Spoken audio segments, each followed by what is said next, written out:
Niciodată nu e prea devreme și niciodată nu e prea târziu să mergi prin magazine și să admiri decorațiunile de Crăciun, lucru pe care l-am făcut și eu într-o dimineață mohorâtă de decembrie, când m-am hotărât să fac o vizită la Jisc ca să-mi îmbunătățesc starea de spirit. Și primul lucru care mi-a sărit în ochi a fost acest brăduț din sticlă verde cu luminițe în interior, luminițe care mergeau cu baterii, iar prețul era foarte bun, 27 de lei, redus de la 40.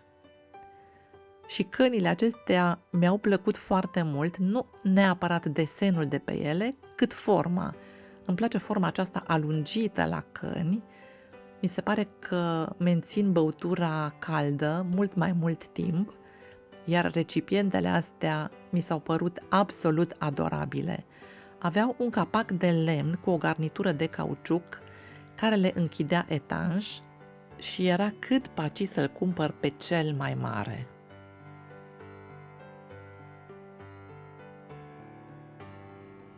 Intenția mea era să cumpăr niște crenguțe de brad, niște crenguțe artificiale, însă mi-a atras atenția și acest buchet combinat cu diverse frunze, flori, chiar și niște flori de bumbac avea în compoziție, însă nu era chiar ceea ce îmi doream eu, iar prețul de 65 de lei mi s-a părut destul de mare.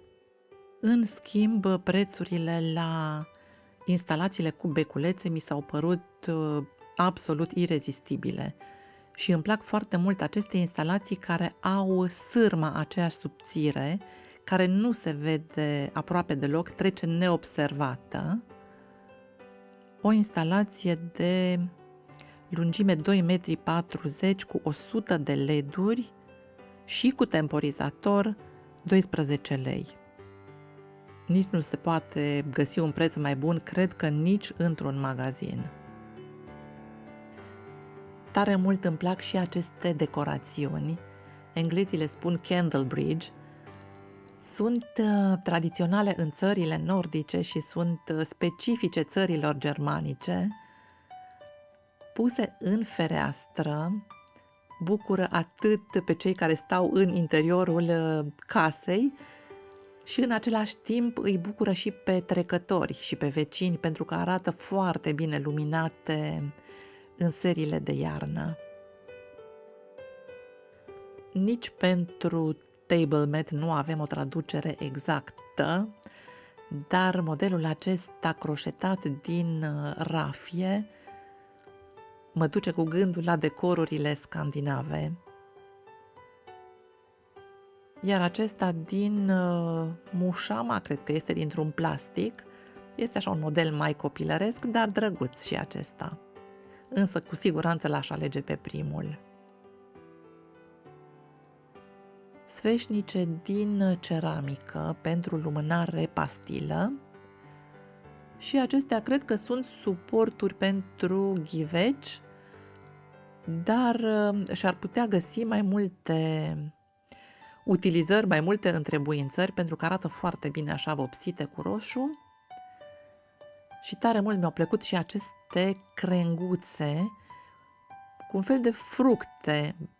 Nu știu exact ce fruct reprezintă, dar roșul te duce cu gândul la Crăciun și cred că s-ar putea face niște decoruri foarte drăguțe în casă, 15 lei, decorațiuni din ceramică, pitici. Gnomii aceștia sunt însă mai pe gustul meu, sunt foarte moi, foarte fluffy. Gnomul este un personaj tot din cultura nordică venit, un personaj de poveste. Poate un pic ar trebui să le pieptănăm barba.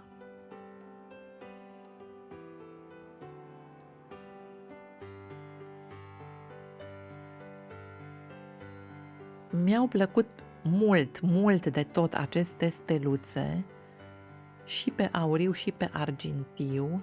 Cred că astea pe auriu le prefer și cred că un brad decorat cu astfel de stele ar arăta mai puțin tradițional, dar în același timp foarte interesant. foarte fain și acești bărăduți. De fapt, un fel de tuia mai degrabă. Mă gândeam ce bine ar merge într-un colț al bucătăriei mele, însă până la urmă am rezistat tentației. Felinare, argintii albe și roșii, foarte, foarte asemănătoare cu cel negru pe care îl am eu acasă și care de câte ori apare în videourile mele sunt întrebată de unde îl am. Pe al meu îl am dintr-un second hand din Germania. Și globurile astea mi-au plăcut. Erau niște globuri dintr-un fel de ceramică, în orice caz un material greu, care se simțea așa cu greutate în mână, însă cu un design foarte reușit. Niște globuri mai puțin tradiționale, fără sclipici.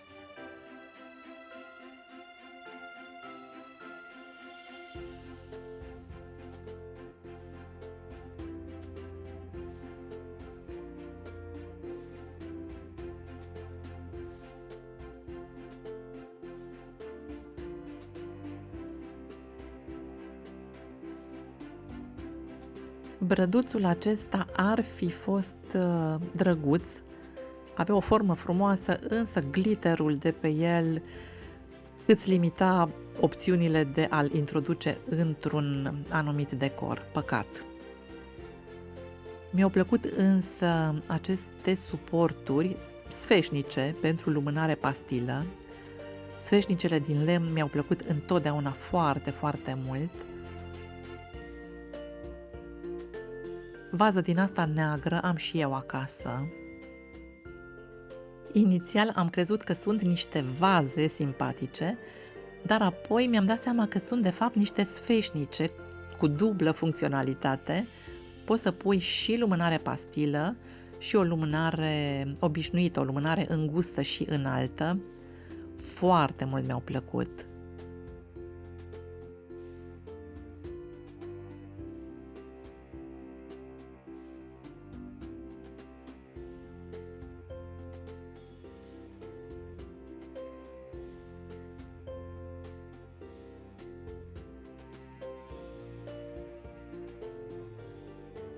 Iar aici, într-un decor care creează ambianța unei locuințe, buchetul la care mă gândisem eu mai devreme, însă totuși prea colorat pentru gustul meu. În schimb, mi-au plăcut mult tăvițele acestea, culoarea cuprului sau a șampaniei.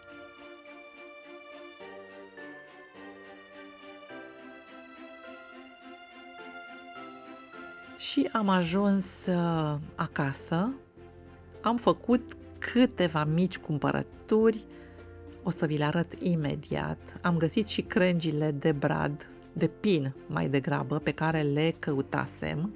Exact ce mi-am dorit am găsit. Am luat și o pâine, pe care nu o să vă arăt.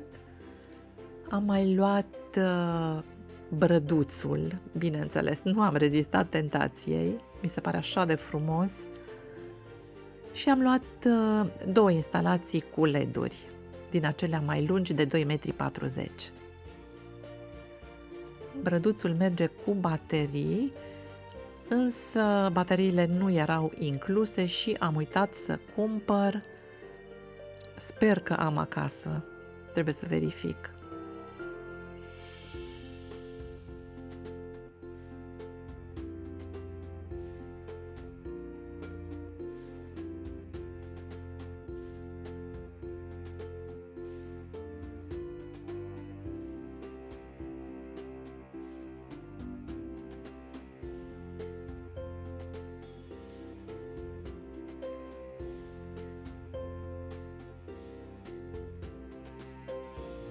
Misiune îndeplinită. Mi se pare că arată atât de bine, sunt super mega încântată de achiziția mea. Nici că se putea să găsesc ceva mai frumos pentru Crăciunul acesta. Și să vă arăt și luminițele pe care le-am cumpărat, mi se pare că instalațiile cu LED-uri, cu beculețe, sunt cea mai versatilă decorațiune de Crăciun. Poți să nu ai nimic altceva în casă, să nu ai brad, să nu ai globuri, să nu ai nicio lumânare. Dacă ai o instalație din asta, poți să faci o ambianță minunată. Poți să iei instalația și să o pui într-un borcan pe masa din bucătărie și să o aprinzi și imediat se schimbă toată atmosfera. Iar acestea care au sârma asta subțire mi se par cel mai potrivite. Crengile sunt destul de reușite, crengile acestea de pin. Au și niște conuri atașate cu sârmă, sunt destul de bine prinse, nu pot să cadă, le-am verificat, însă sunt puțin cam lungi pentru ceea ce îmi trebuie mie. Din fericire însă am văzut că această tulpină este flexibilă și o să o pot fie tăia, fie să o rup la dimensiunea pentru care am eu nevoie. Acesta este felinarul de care vă spuneam, felinarul negru, foarte asemănător cu ceea ce era în magazin, în Jisc. Pe tava aceasta intenționez să așez brăduțul lângă feliile de portocală uscată, lângă scorțișoară, lângă căsuța albă.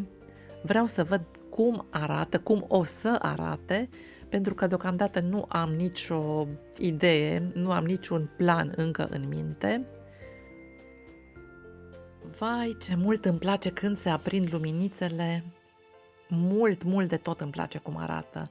Nu regret deloc că am cumpărat brăduțul. O să fac eu un aranjament mai frumos, mai elaborat, însă deocamdată trebuie neapărat să mănânc ceva și mă mai gândesc pe urmă.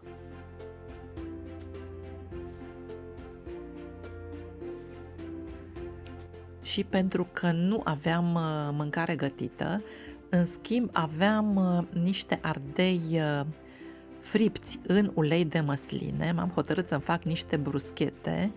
Acesta este uleiul cu usturoi în care am fript ardei roșii.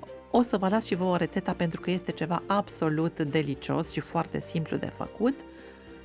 Și mi-am făcut niște bruschete cu ulei, peste care am pus niște brânză mozzarella și deasupra ardei fripți, care de fapt nu erau ardei, ci erau gogoșari, dar cu atât mai buni.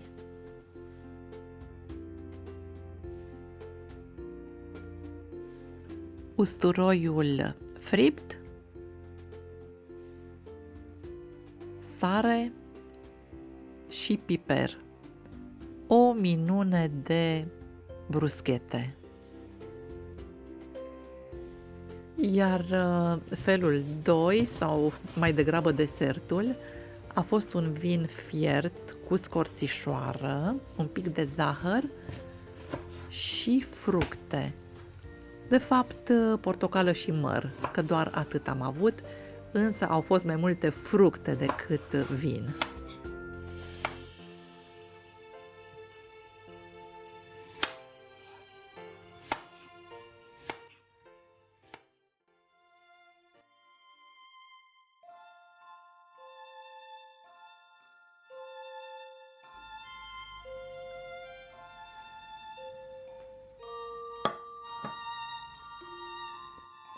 Am avut o după-amiază liniștită, pentru că pentru un confort real nu există nimic mai bun decât sentimentul de a sta acasă și de a savura bucuriile simple.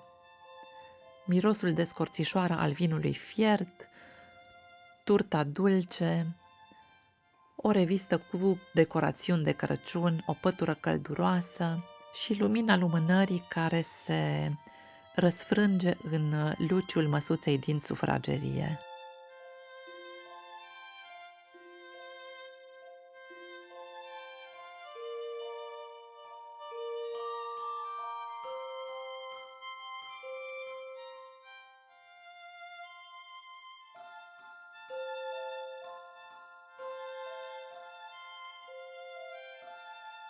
Acesta a fost videoul de astăzi. Eu vă mulțumesc tuturor pentru vizionare.